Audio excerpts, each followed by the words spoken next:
ധീരജിന്റെ ഒരു ഫോട്ടോ ഇന്ന് പത്രങ്ങളിലൊക്കെ വന്നിരുന്നു. അതുപോലെ തന്നെ അന്തർദേശീയ മാധ്യമങ്ങളിലൊക്കെ വന്നിരുന്നു. ഈ ധീരജും സഹോദരിമാരും ചേർന്ന് നിൽക്കുന്ന ആ തകർന്നു വീണ വീടിനോട് ചേർന്ന് നിൽക്കുന്ന ഒരു ഫോട്ടോ ആണ്. ആ ഫോട്ടോയിൽ ഉള്ള ആളുകൾ മരണപ്പെട്ടു എന്ന രീതിയിലാണ് വാർത്തകൾ പ്രചരിപ്പിക്കുന്നത്. ധാരാളം ആളുകൾ ഇപ്പോഴും ധീരജിനെ വിളിക്കുന്നുണ്ട്. അങ്ങനെ ഒരു ഫോട്ടോ പ്രചരിപ്പിക്കാനുണ്ടായ സാഹചര്യം അത് നമ്മളെ വീടിന് മുന്നിൽ ആ ഫോട്ടോ കണ്ടെത്തിയിട്ടുണ്ട് അവർ. അപ്പോൾ അതിൽ ആ ഫോട്ടോയിലുള്ള ഞാൻ സേഫാണ്. പിന്നെ ചേച്ചിമാർ രണ്ടാളും അവിടെ ഇല്ല. അതായത് ഉള്ള മാധ്യമങ്ങളിലൊക്കെ അത് വന്നിട്ടുണ്ട്, ഞങ്ങൾ മരിച്ചു പറഞ്ഞിട്ട്. പിന്നെ അതുപോലെ പത്രങ്ങളിലൊക്കെ വന്നിട്ടുണ്ട്. പക്ഷെ അതിലുള്ള രണ്ട് ചേച്ചിമാർ രണ്ടാളും ഇവിടെ ഇല്ല, സ്ഥലത്തില്ലായിരുന്നു. ഒരാൾ പുൽപ്പള്ളി, പിന്നെ അതുപോലെ ഒരാൾ തിരുവനന്തപുരത്താണ് ഉള്ളത്. നിങ്ങൾ ആ സംഭവം നടക്കുമ്പോൾ അവിടെ ഉണ്ടായിരുന്നു? ഞാനും അമ്മയും അവിടെ ഉണ്ടായിരുന്നു. രക്ഷപ്പെട്ടെത്തിയത് അത് ഞങ്ങൾ ആ സൗണ്ടൊക്കെ കേട്ട് പുറത്ത് ഇറങ്ങി നോക്കിയില്ല. അപ്പോഴത്തേക്കും മനസ്സിലെ ഉരുൾ പൊട്ടിയെന്ന്. അപ്പോൾ പിന്നെ ഞങ്ങൾ എന്തായാലും പോകുന്ന ഉറപ്പായപ്പോൾ ഞങ്ങൾ എന്തായി അവിടെ നിന്ന് ഇറങ്ങി നടന്ന ഫ്രണ്ടിൽ ഒരു കുന്നുണ്ടായിരുന്നു. ഞങ്ങൾ തറവാട്ടിൽ നിന്ന് ഞങ്ങളെല്ലാവരും കുന്നിന് മേലേക്ക് ഓടിക്കയറുകയാണ് ചെയ്തത്. ഇപ്പോൾ ആരെങ്കിലും വിളിക്കുന്നുണ്ടോ ഈ രീതിയിൽ ബന്ധപ്പെടാൻ? ഫോണ് കംപ്ലൈന്റ് ആയിട്ടുണ്ട്, ഡിസ്പ്ലേ ഒക്കെ പോയിട്ട്. അപ്പോൾ ആൾക്കാർക്ക് പറയാൻ പറ്റുന്നില്ല ഞങ്ങൾ സേഫ് ആണെന്ന്. അപ്പോൾ അതാണ് പ്രശ്നം. ഈ ഫോട്ടോ ഇപ്പോൾ സോഷ്യൽ മീഡിയയിലൊക്കെ വ്യാപകമായി പ്രചരിപ്പിക്കപ്പെടുന്ന ഒരു ഫോട്ടോ ആണ്. അപ്പോൾ ഇത്തരത്തിലുള്ള ഫോട്ടോകൾ പ്രചരിപ്പിക്കാതിരിക്കുക എന്നുള്ളത് കൂടിയുണ്ട്. ധീരജും കുടുംബവും ഒക്കെ സേഫ് ആണെന്നുള്ളൊരു സന്തോഷ വാർത്ത കൂടി അതിൻ്റെ കൂടെ അറിയിക്കണം. മാത്രമല്ല, ഇത്തരം ഫോട്ടോകൾ പത്രങ്ങളിലൊക്കെ വന്ന ഫോട്ടോയാണ്, അതൊരു തിരുത്തായി വരുമെന്ന് പ്രതീക്ഷിക്കുന്നു. അതോടൊപ്പം തന്നെ ഈ മറ്റ് ആളുകൾ സോഷ്യൽ മീഡിയയിൽ ഈ ഫോട്ടോ പ്രചരിപ്പിക്കുന്നത് അവസാനിപ്പിക്കണം എന്ന റിക്വസ്റ്റ് കൂടി ധീരജിന്റെ ഭാഗത്തുനിന്നുണ്ട്. ഇപ്പോൾ നിങ്ങളുടെ കൂടെയുള്ള ആളുകൾ കിട്ടാനുണ്ട്? അതെ, ഞങ്ങളെ കോളേജിൽ പഠിക്കുന്ന 2 വിദ്യാർത്ഥികൾ കിട്ടാനുണ്ട്.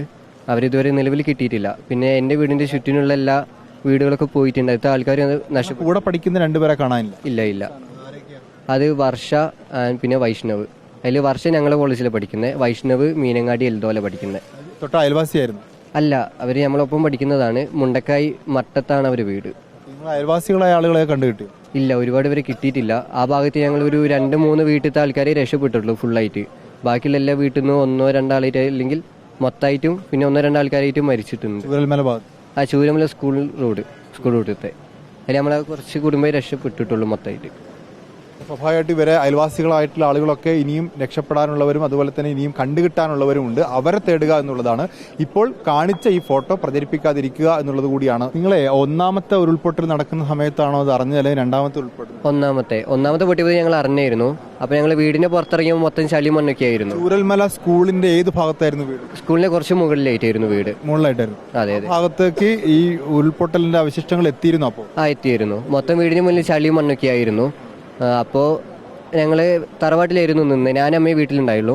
തറവാട്ടിൽ ഞങ്ങളെല്ലാവരും കൂടിയും ഒരുമിച്ച് ആ കുന്നിന്റെ മേലേക്ക് ഓടി കയറി. കൂടെ ആളുകൾ ഓടിയിരുന്നു? നമ്മളെ അയൽവാസിയായിട്ടുള്ള ഒരു 2 ഫാമിലിയൊക്കെ അടുത്തോളം നമ്മൾ എടുത്തിട്ടുണ്ടായിരുന്നു. അവരൊക്കെ രക്ഷപ്പെട്ടു. പിന്നെ നമ്മളെ രക്ഷപ്പെടാതെ പോയത് ചുറ്റുവട്ടത്തുള്ള ആളുകൾ എന്ത് പറ്റി? അവരറിയാതെ പോയതാണോ? അത് ആ ടൈമിൽ ഞങ്ങൾ നോക്കുമ്പോൾ ഞങ്ങളൊരു 6-7 വീട് അവിടെ നിലവിലുള്ളൂ. ബാക്കിയെല്ലാം മണ്ണിന്റെ അടിയിലായിരുന്നു. അപ്പം തന്നെ ഫസ്റ്റ് പൊട്ടിയപ്പോൾ തന്നെ പൊട്ടലിൽ തന്നെ ചുറ്റുവട്ടത്തുള്ള ഒരുപാട് പോയിട്ടുണ്ട്. നിങ്ങളെ ബന്ധുക്കൾ ആരെങ്കിലും? ഇല്ല, നമ്മളെ ബന്ധുക്കൾ അങ്ങനെ ആരുമില്ല. നിങ്ങൾ ഈ കയറി നിന്ന കുന്ന് ഏത് ഭാഗത്തായിരുന്നു?